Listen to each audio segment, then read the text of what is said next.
And every day, wherever we go, we are seeing the names of Puja Gurudev.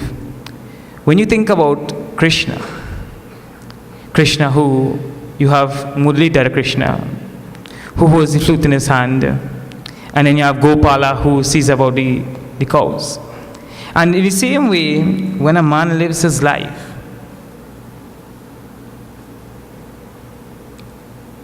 more like God, when he lives his life so much in tune with the subtle aspects of the universe itself starts to praise him. And our Puja Gurudev would have lived most of his life for everybody else. And to even revel in one moment of his satsang means to understand from where these great masters speak, or not speak even, but from where what their compassion is. Today we are seeing one name of Puja Gurudev. We'll chant and then we'll see.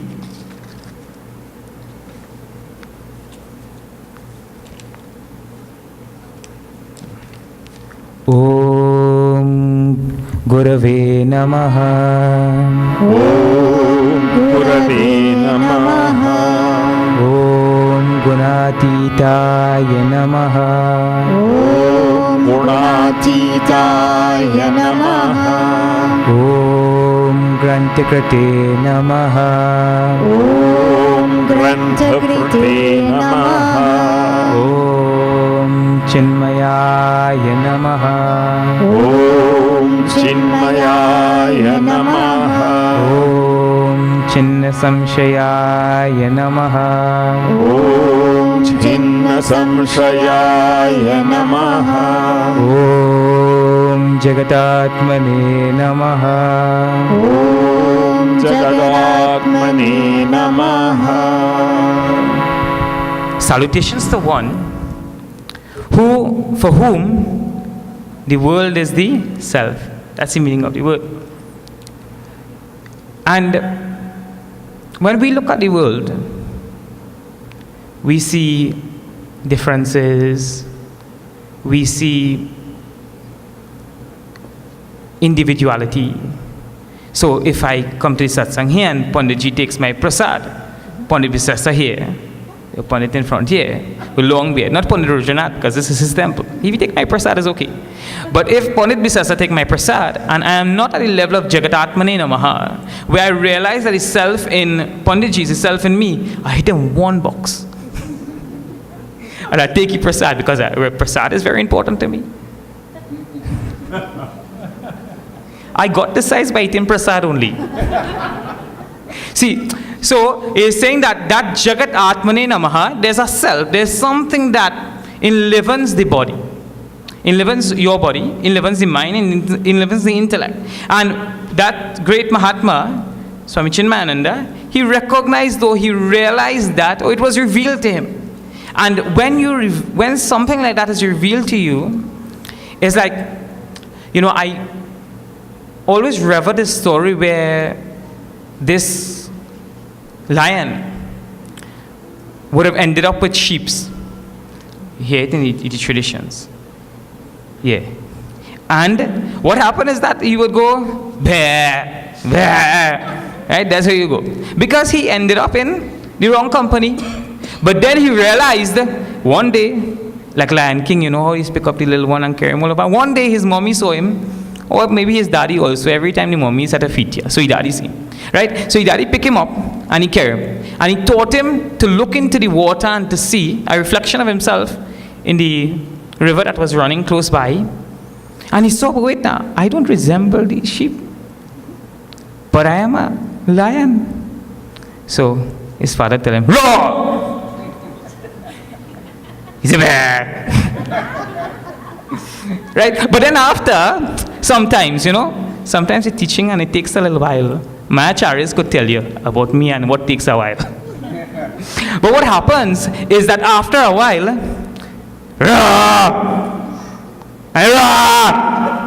right? Sorry for the people on the radio.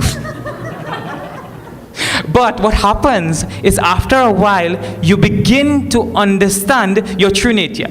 And this Mahatma lived in a way where he understood that in reality, though there may be seeming differences between myself and a physical body, or my mind or my intellect, in reality, I am connected with the entire world. And the essential nature of myself is the essential nature of everybody. And he lived in that bhava. So whether he was in London, or whether he was in Mexico, or whether he was in India, it didn't make a difference. All people was his people. To embrace the entire world as your own. So we have our attitude, this is my people in this little room, or in this little village, or in this little country. But imagine a man whose arms are so wide to embrace everything as his very own. He went to an area where there were people suffering, and he told his devotees there, in 1 month time I want to see a hospital there.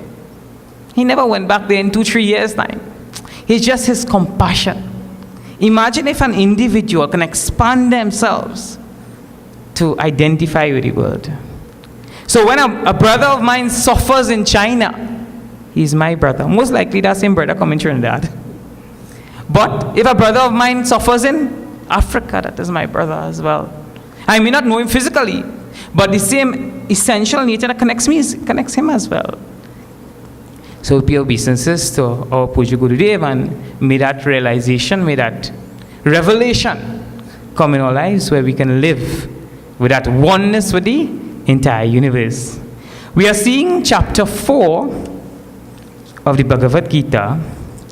Swamiji has taken a sankalpa to complete the entire of the Gita in 108 days. And you know, they are the very good disciples that help the Guru. I'm not one of those.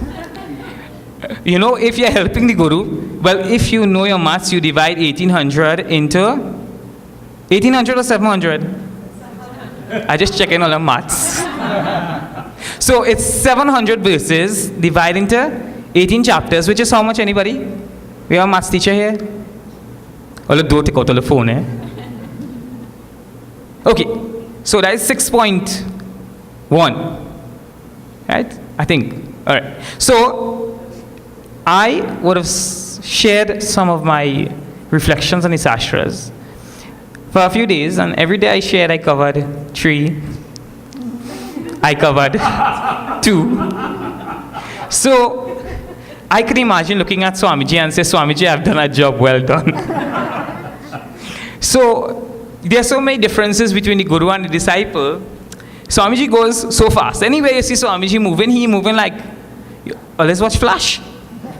That is how he's move. And then, well, I have my own pace. And so, same way, when I was reflecting on these 2 verses I did last night, I realized I still didn't finish the verses. So I'll tell you a little secret, right? So last night I realized I was only finishing 1 verse. So I take 2 words from the other verse and included it in my lecture, so that when I leave that temple, and if Swamiji would ask, I would say I finished 2. So I hope by Bhagwan's grace to cover at least 2 more. And I need, this is a cricket country, I need somebody who's a runner to teach me how to run faster. So we are right now at chapter 4 of the Bhagavad Gita. And the Bhagavad Gita has opened where this verse is being spoken by Shri Krishna. We have already covered chapter 1, chapter 2, chapter 3. Chapter 1 is where Arjuna is in sorrow, great sorrow, Shoka. Arjuna is crying like anything. You remember when you had your first day of school to go to? And you really didn't want to go? And you're crying? That was Arjuna.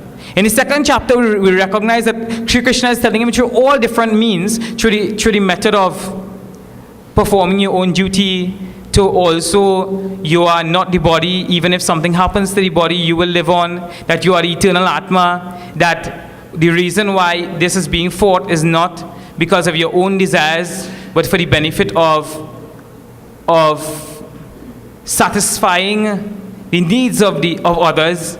And he also tells him the beauty of performing karma yoga in fighting the battle in chapter 3. And now we have reached a stage where in chapter 4 now, Arjuna has a little doubt about what Sri Krishna is telling him, because he grew up with Krishna. And he accustomed with this fella going and carrying cow and thing to graze. Imagine the fellow who used to cut cane with you 5-10 years ago come and telling you Upanishad. You say, but something wrong here. So what happened is that he's trying you can see on his face that there's confusion. You know, a teacher knows this very well. When you look into your classroom and you see the faces on your students, you know when they're confused. So because of this, what is happening is that Shri Krishna is telling him that Shri Krishna Sharanam Mama, Shri Krishna Sharanam Mama, Shri Krishna Sharanam Mama, Shri Krishna Sharanam Mama, Shri Krishna Sharanam Mama, Shri Krishna Sharanam Mama, Shri Krishna Sharanam Mama, Shri Krishna Sharanam Mama, Imam Vivasvate Yogam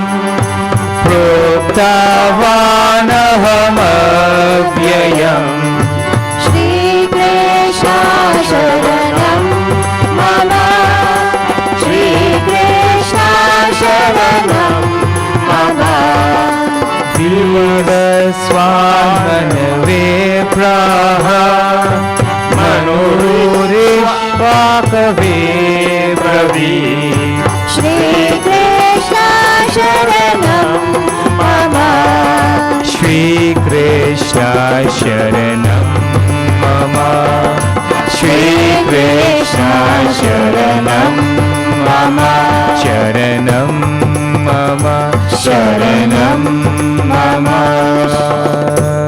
He said, Imam Vivasvate Yogam. I first gave this knowledge to Vivasvan.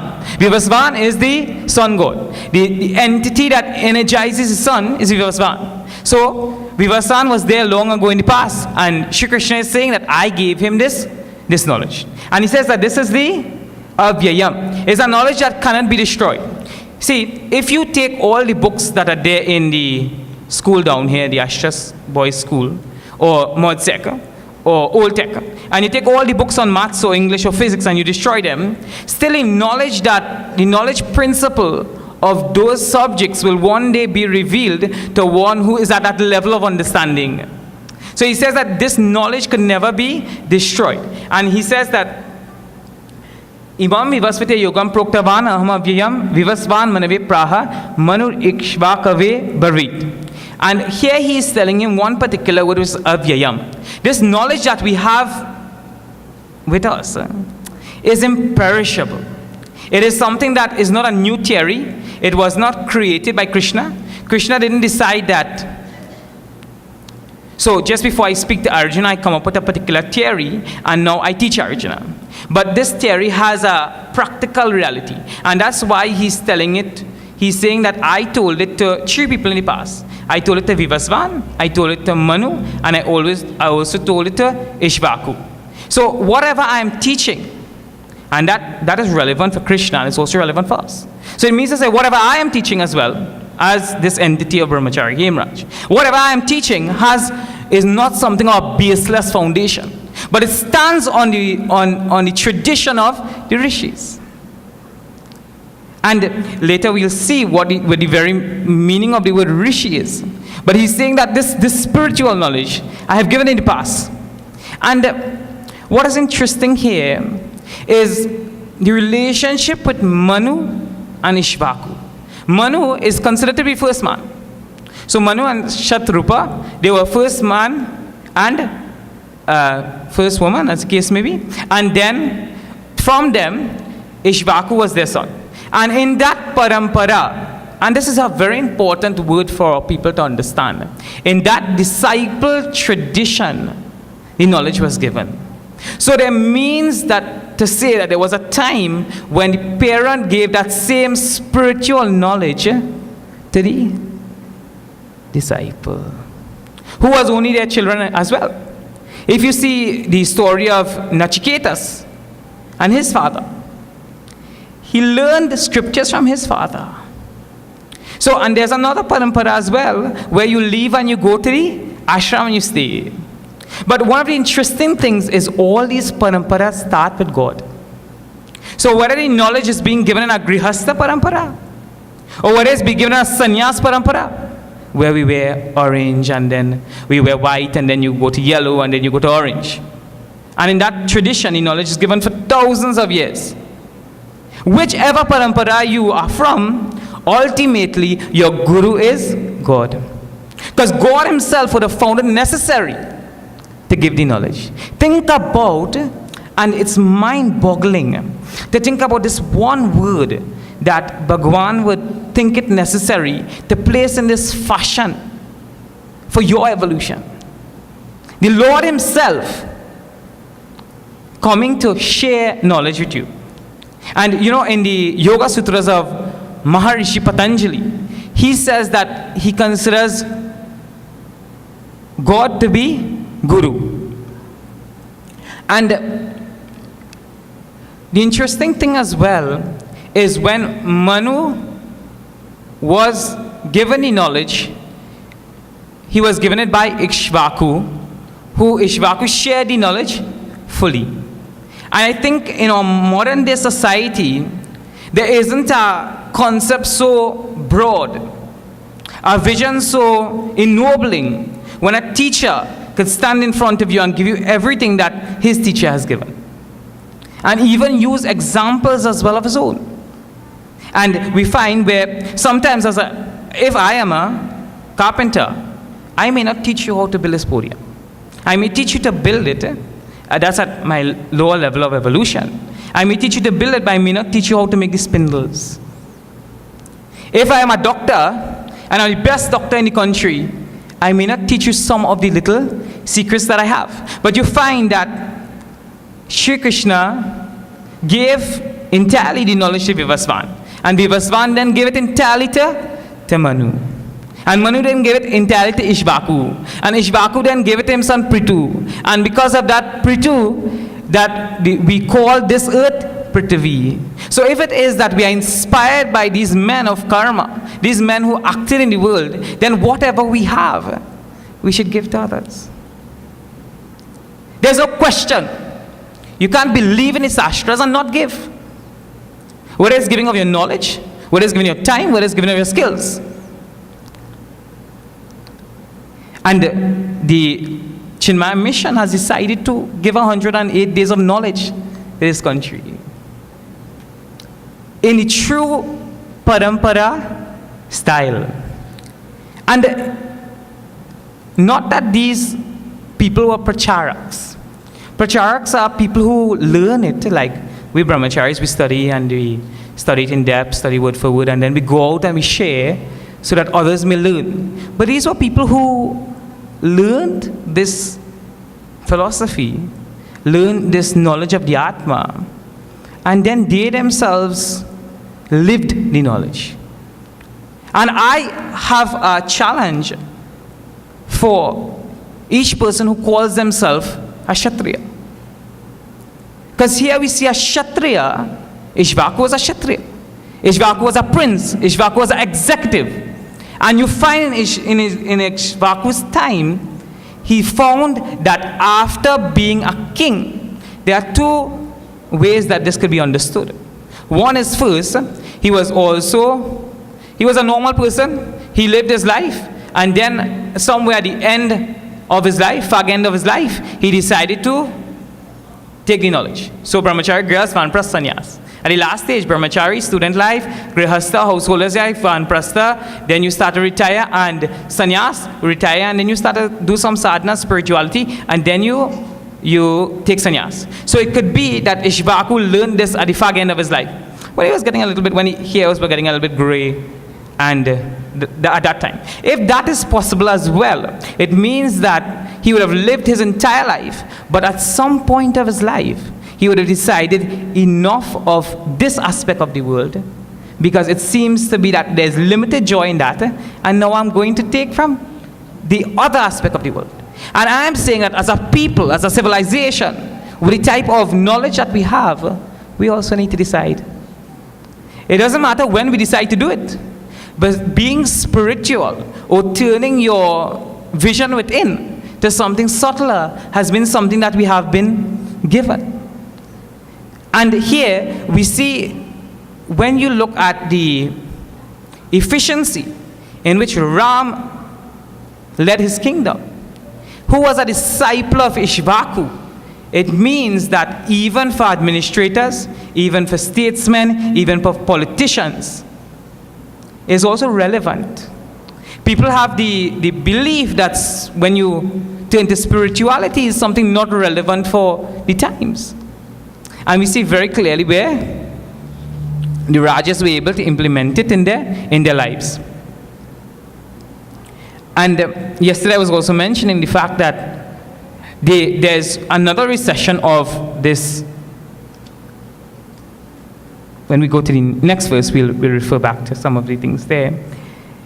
Shri Krishna Sharanam Mama, Shri Krishna Sharanam Mama, Shri Krishna Sharanam Mama, Shri Krishna Sharanam Mama, Shri Krishna Sharanam Mama, Shri Krishna Sharanam Mama, Evam Parampara Praptam Imam Rajarshayo Viduhu, Shri Krishna Sharanam Mama, Shri Krishna Sharanam Mama, Sakale Nihamahata Yogo Nashta Parantapa, Shri Krishna Sharanam Mama, Shri Krishna Sharanam Mama, Shri Krishna Sharanam Mama, Shri Krishna Sharanam Mama, Sharanam Mama, Sharanam Mama. Evam, thus this parampara praptam, it was handed down in regular succession. So there was the father there was the son, or there was the guru and the disciple, and handed down from many generations. And what happened is Raja Rishayaha, it was handed down to these great kings who were also rishis, Raja Rishis. Raja Rishis are samas, which means that the person is Raja, king, and they're also rishis. And what we are told by most people is that once you're engaging in anything in the world, it seems to be that you are not spiritual. But here we see where they became rishis by performing their actions. So they became Siddha Purusha from sadhana. So their actions would have been, I am performing this action, I'm performing it for God, it's for the benefit of the world, I don't really want anything for myself. And by doing that, purification would have come, Chitta Shuddhi. And then at some point in time, the knowledge would have been given by the tradition, by the guru, and then they would have become realized. And the very word Rishi itself is an interesting word, because it means one who is mantra drishta, one who is a seer of the meaning of the mantras. So when we sit and we chant a mantra, shouldn't we also be able to sit in our seat of meditation and says, Om Asato Ma Sadgamaya. May ignorance be removed and may I rest in that knowledge. So what is ignorance and what is knowledge? You see, mantra drishta, One who really know, oh, that really means move me from the untruth to the truth. And I want to ask the question, what is truth? What is truth? If I ask you that, is it true that I'm good looking? Well, do answer. But truth is a very subjective thing when it's the outer world. And tomorrow, I'm going to be telling plenty of people are good looking and thing. Right? But what I'm saying is that there is some truth behind the universe that doesn't change. And these were people that were also not only mantra drishta. So they saw the mantras. Imagine you sit in your meditation and mantras just come to you. Vishwamitra was like that. Kshatriya. Warrior. And he sat and Gayatri mantra came to him. And is it not possible for us as a people to reach a stage of purity where mantras come to us? And I'm saying, why not? Also, Tattva Darshi. Tattva Darshi means one who knows the Tattva, who knows the essence behind the entire universe. So, sometimes you may decide to go and play with a child. You just come home, you're a police officer, and you just put down your gun on the side of the table there, and you say, in Trini language, woman, bring that food on the table here for me. And then you go on your 4 knees, and you play with your child. But you know the reality behind that interaction is an unreal interaction. That you are pretending to be something that you are not. And the Tattva Darshis are very clear when they interacted in the world, what there was and what there was not. And I am saying that besides from all your other realities of being a businessman, being a teacher, being a lawyer, being a mother, there's some other reality behind there, where you are the existence behind the entire world. And the other meaning of the word Rishi also is very important. Rishi Janati. The Rishi knows. He knows not as a subjective thing. He knows not as an objective thing, but he knows a subjective thing. He doesn't know this as a mic outside of me, but he knows himself just by being himself. So he knows about the Jiva, he knows about the individual soul, he knows about the Jagat, he knows about the world, he knows about Jagadishvara. And then also, imagine somebody you call Rishi. This boy down the road by me, his name is Rishi. Imagine when I hear that word Rishi, what is supposed to come to my mind? Think about, and Swamiji always mentions this, who is Tom? When we name our children Tom and John, what does that do to really internalize spirituality for me? Just think about giving your child a name like Rishi. And Rishi is a man of wisdom. And to that Raja who acted in the world, who acted within the world, he then became wise. So it's okay, you're going to a room and the light is off. And sometimes you kick things all around in the room. And he says, all right, it's all right, the light was off. Or you put on your glasses somewhere and you don't know where you put it. And you also fall down 2-3 times. And we are saying that's okay.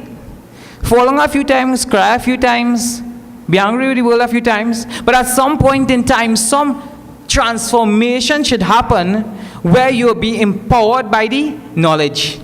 Because Adi Shankaracharya very beautifully says in his Bhashya, he says that I gave this knowledge for the Kshatriyas to protect the Brahmanas and also to protect the world. So if you consider yourself, and when I hear the title Sing means a lion. So if it means there's an opportunity to protect where Sastra is being spoken. And that's interesting because protection in the days of the old would have meant something else. Protection now may mean making sure temples are functional, making sure that study is taking place. Because Kshatriyas are also warriors.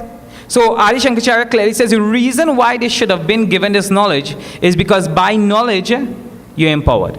And we have so many examples in history of people who had knowledge but didn't evolve as a person. Who had power but really didn't have knowledge of the self. Ravana had knowledge, but he didn't have knowledge of the self. Hitler had knowledge. Hiranyakashipu had knowledge.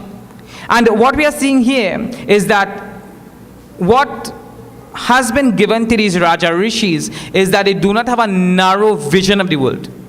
Too often we have a very tunnel vision in looking at things. It's only this way alone. So I have no vision to my right, no vision to my left, no vision future, no futuristic vision. How many leaders today, I probably ask you, how many leaders are there that you feel close to? Or are you a leader? Forget about who you feel close to or how many leaders there are in Trinidad or in the world. But are you a leader? Are you mantrajishta? So you see the essence of things, and then also when you interact in the world, you interact with a futuristic vision for the benefit of the society.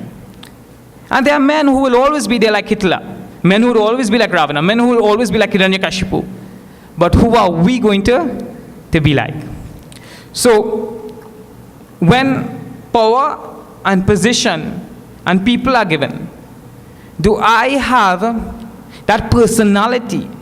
Because to everybody power can come. I can do some wrong, some way I can climb the ladder. But when I climb that ladder, do I have the personality? Do I have the personality characteristic traits? Or do I have the perspective, meaning a spiritual viewpoint in how to handle situations? And that is what is being given here by knowledge of the self. By having knowledge of the self, knowledge of your oneness with all things, from there, when you act in the world, understanding that all these things are only illusionary by nature, temporary by nature, passing by nature, then you'll have a very clear vision. So that's what we have seen in one, and also we'll now go to see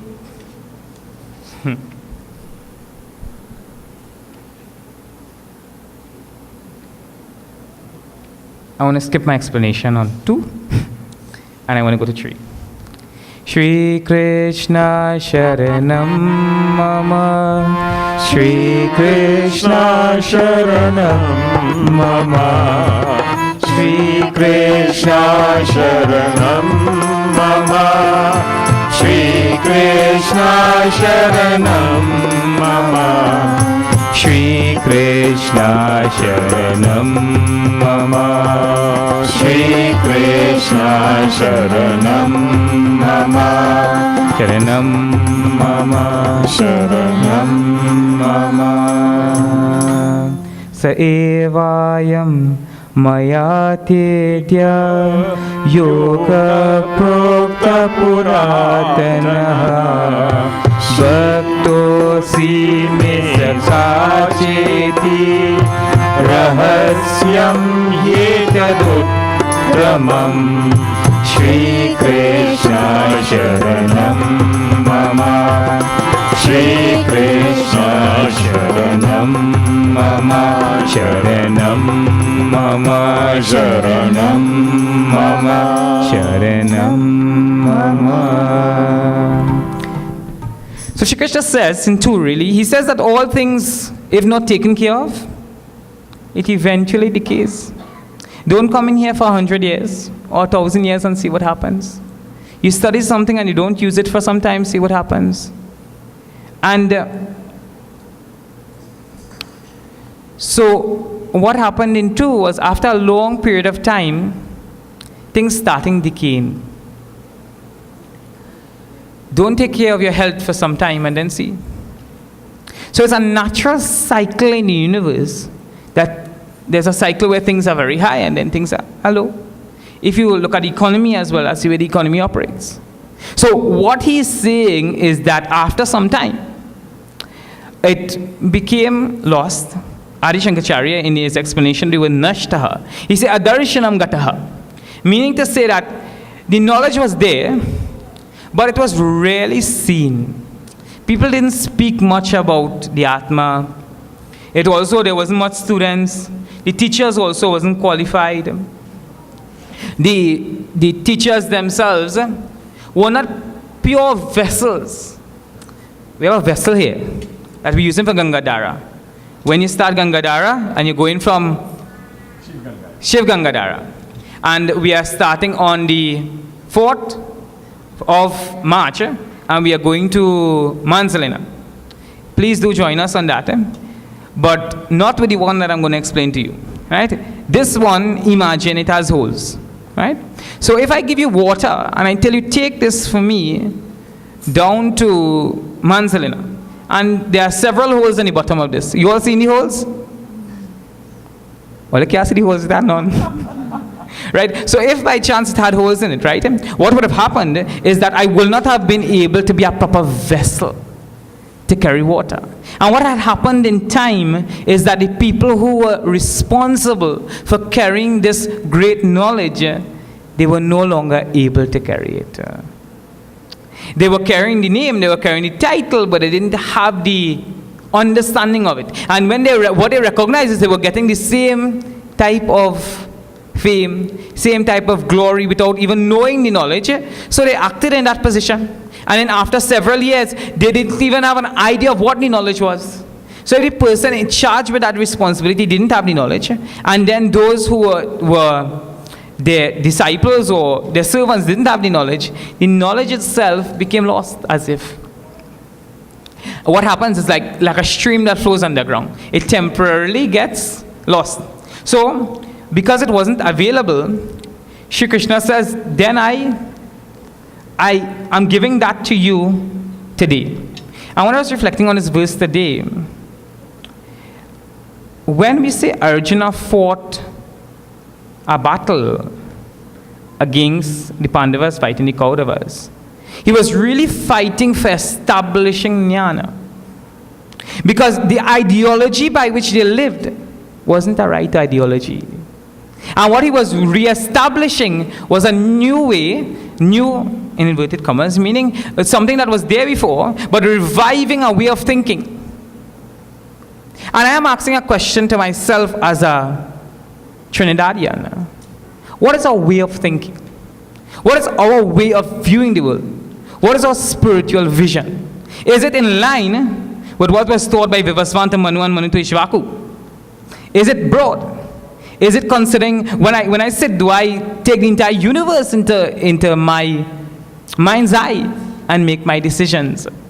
And he says that this same ancient yoga, and we said before ancient because it was given from one to the other, ancient because it was given by Bhagwan himself, ancient also because it's tried and tested. Suppose I tell you that I studied in Handi University in India, and I come out with a degree in Sanskrit and Vedanta.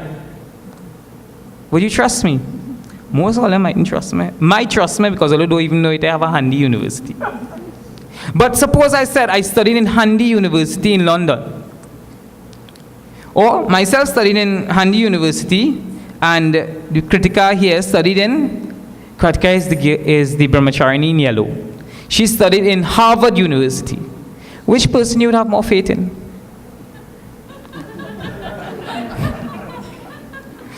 Probably even off the Singhasan as well, you should have more faith in Kritika Rani. But the thing about it is that you'll have more faith in her because she studied in an established institution. So when Shri Krishna is saying, imagine Shri Krishna has to verify to his own student, to his own devotee, that whatever I am saying, I'm not pulling something over your eyes. That whatever it is I'm saying is truthful and authentic, is logical. And how does a one who is charged with responsibility in Hinduism today represent Hinduism?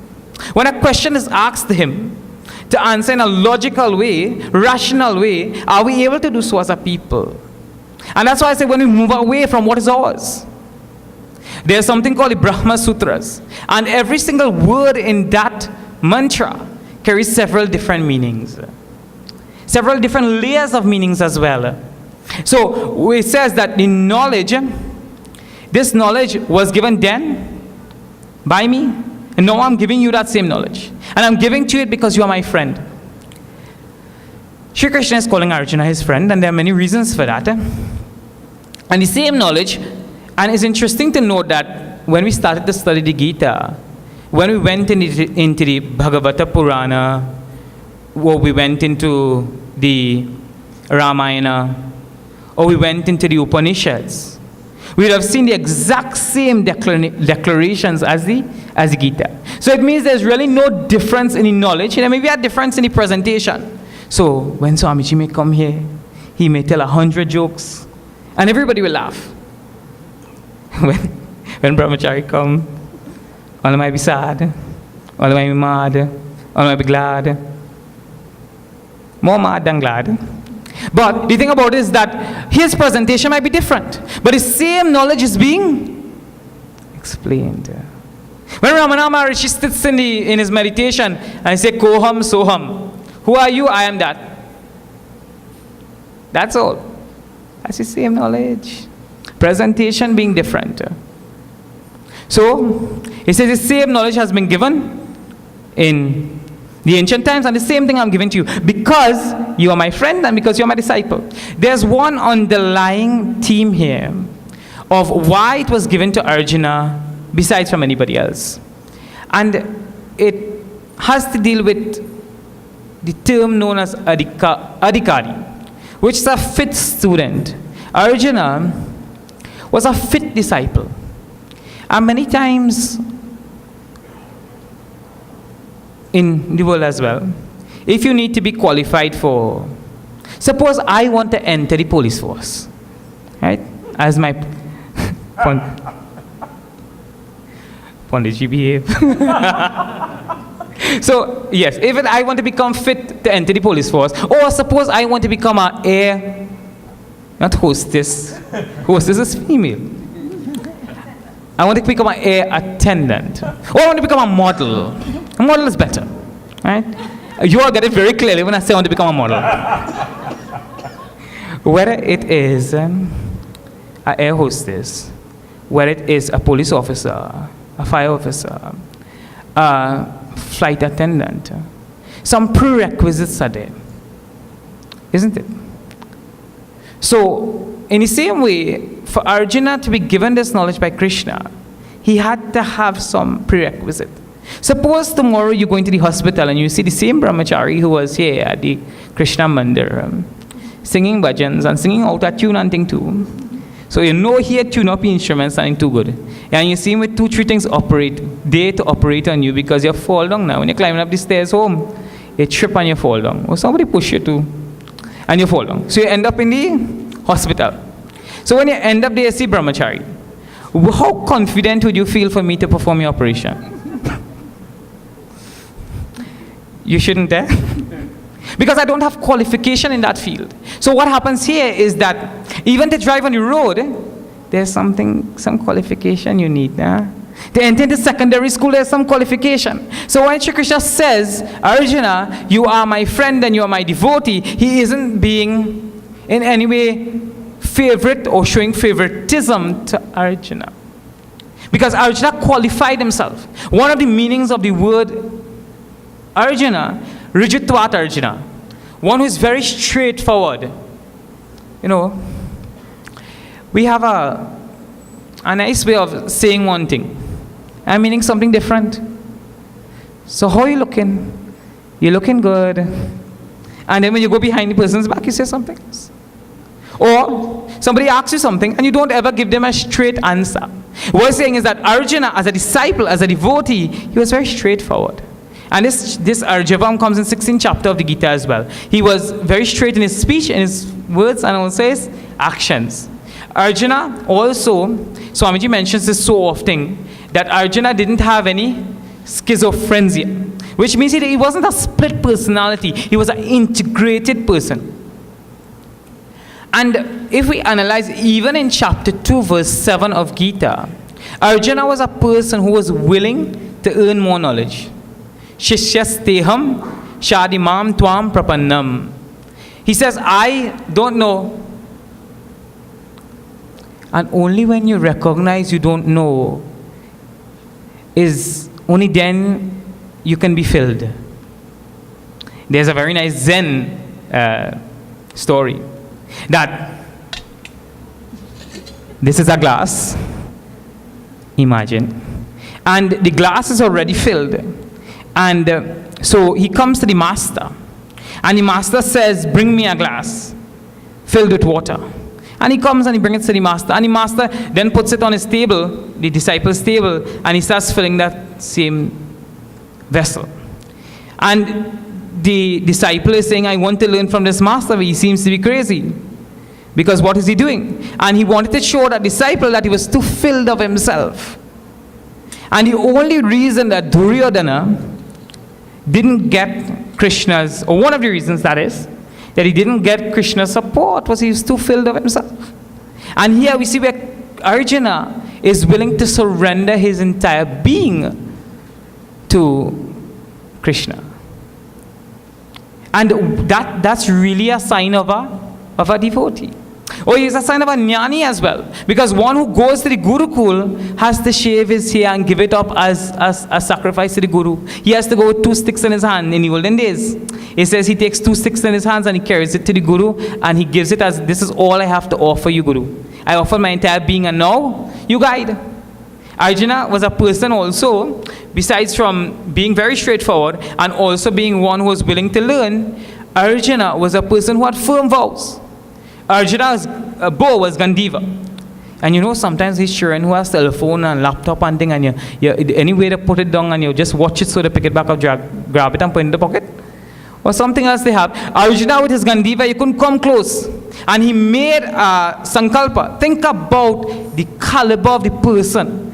He made a sankalpa. Anybody that insulted my bow, I'll go break the foot.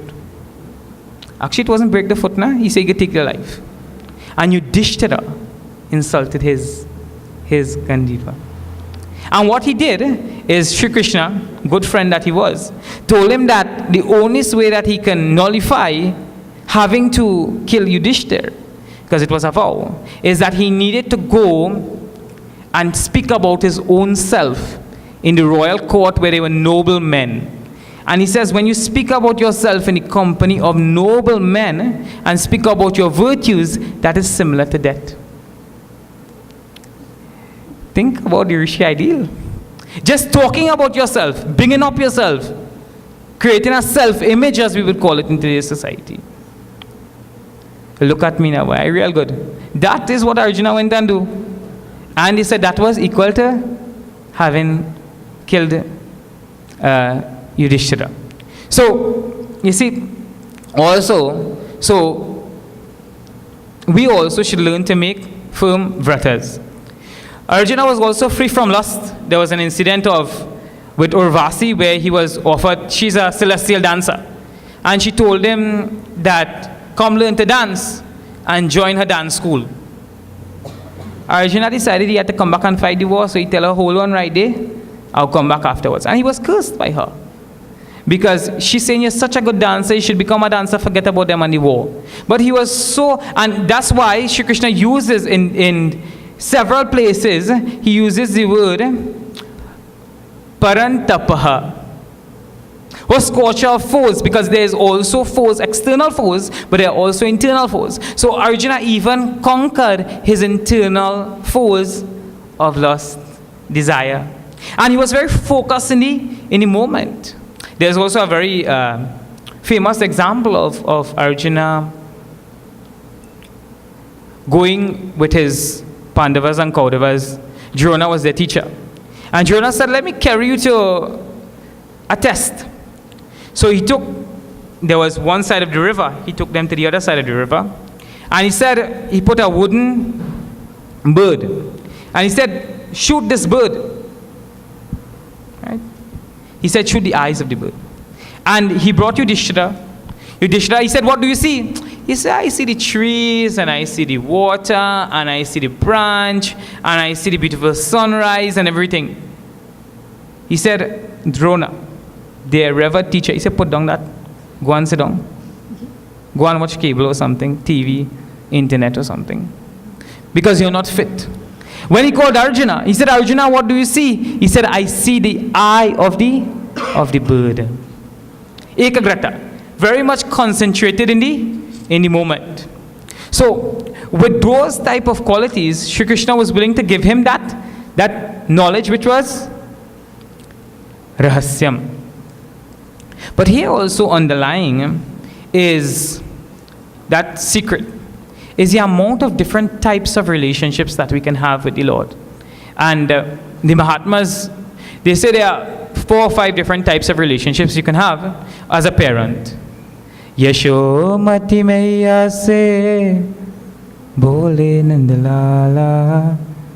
He asking his mother, he say, Radha kyu gori, mai kyu kala. He say, why is the little black boy and Radha white? That's what he's asking. But they asked for that particular boon. So they wanted to experience that relationship with God as a mother. So here we find Arjuna having a relationship with God as a friend. Also we have Sudama having that same relationship with Krishna as a friend. Hanuman had the relationship with the Lord as Dasya or devotee. And he's saying that I am giving this knowledge to you because I am your friend. And think about having a friend like Krishna. He says, show me your friends and I show you who you are. What type of friends do we have? Arjuna had a friend that showed him the ultimate reality. Arjuna had a friend when he was ready to kill his own brother that was willing to save him. Arjuna had a friend who, when they were in the battlefield, he would put his foot on Krishna's leg and prop up. You know when you go in your couch home and you rock back so and you put up your foot? He put his foot like when Sanjay went to the camp of the Pandavas and Dhritarashtra asked him to report on what he saw. He saw that type of relationship that Krishna was having with Arjuna. And you know, there's an interesting thing about friendship. Whenever there's friendship, there's a willingness to share. So, imagine Krishna would have half a sada roti and coconut choka in the roti. And Arjuna would have come by and he gave him half of that too. And there's also a willingness to sacrifice for the other. There's a genuine wanting of the benefit of the other. And that's why he was. So if you have a friend and you think this knowledge is great, then share this knowledge with a friend. Imagine bringing a friend to that level. And he says, this, what I'm teaching, is a secret. All I have a secret to tell you. All don't tell nobody else. Nah? If I tell you I have a secret, all come close. You know, we like to hear secrets. Because a secret is something that nobody else knows. So he's saying, I am telling, and that's a very good way to teach. Because once I tell you I have a secret to tell you, your ears, Trini language, you say your ears open. And what has happened is, what is a secret? A secret is something that, suppose I tell you that it's a secret that I'm a great warrior. When I go to sleep at night, when everybody think I go to sleep, laughing at me in front, yeah. But it's a secret, right? So you all will know, right? I'm a great warrior. So I change my clothes when I go my white, and I put on black. And I become a superhero. Right? And then all the people that you find saved in Trinidad, I did that, right? So that's a secret, right? So it's something that majority of people doesn't know. And we find that secrets are of many different kinds. You know, secrets could be like when you copy from the child next day in school, when you was 15 years old and nobody don't know. And it's still on your mind, because you should not copy for the exam. I remember copying for a Sanskrit exam. And I feel bad afterwards. But till now it was a secret. But people keep secrets because there may have been a wrong action that they did in the past. There are also secrets because it's a phobia. So I'm afraid of heights. I know somebody who's afraid that their gas tank will blow up.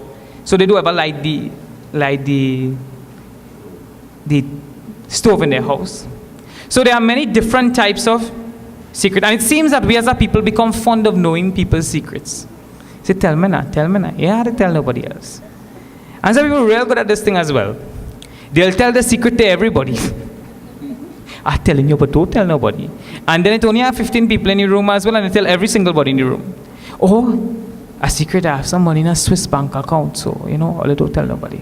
So these are the type of secrets that are there in the world. So what here, it doesn't seem to benefit everybody, or it doesn't really seem to benefit you as a subtle level if you know somebody else's secrets.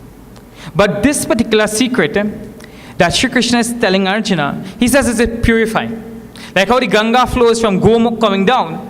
This secret, once you know this secret, your life becomes purer. He says that it is Mangalakari, that which brings so much auspiciousness. And it's also one of those secrets that should be known as soon as we can. Suppose you are 25 years old and somebody is having a lecture in this temple on the secret of success in marriage. Is it important for you to understand that secret now?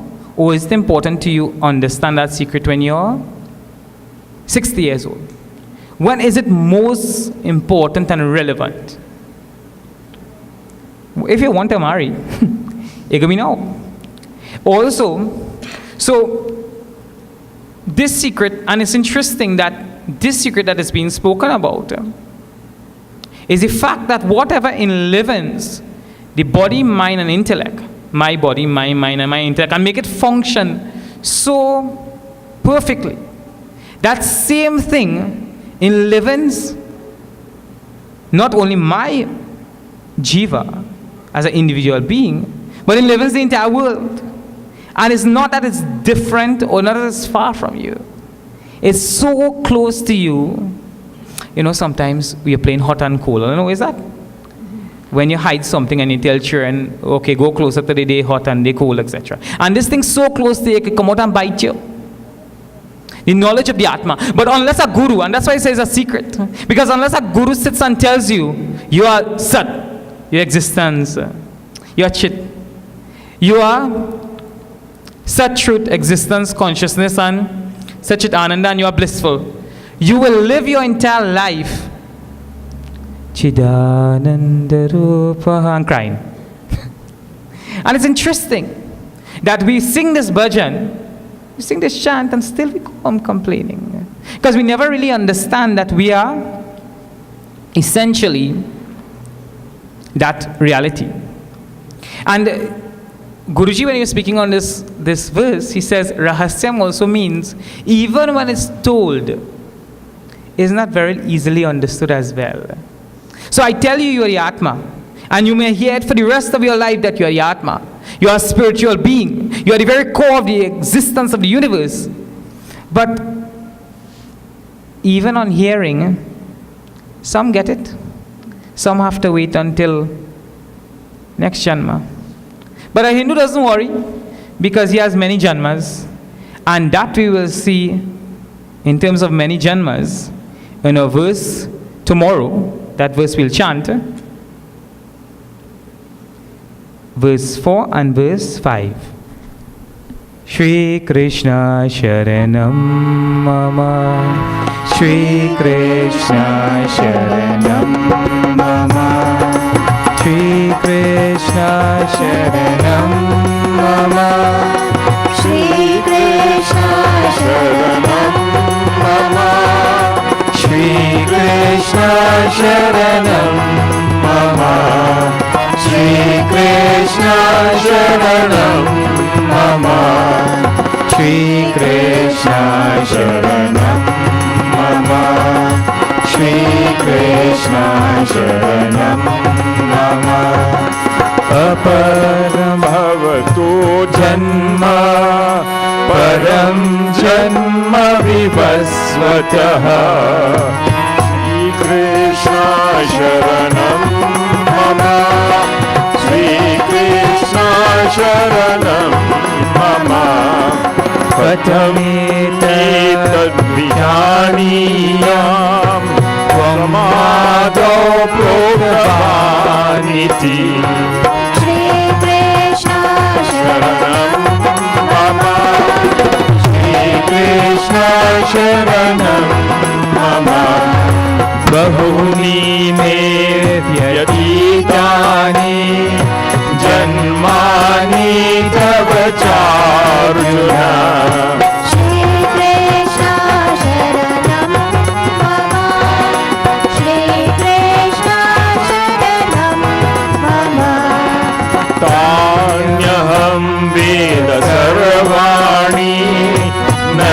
समन्वेत परन्तपः Shrikrishna शरणं मम श्रीकृष्ण शरणं मम श्रीकृष्ण शरणं मम श्रीकृष्ण शरणं मम शरणं मम शरणं मम शरणं मम.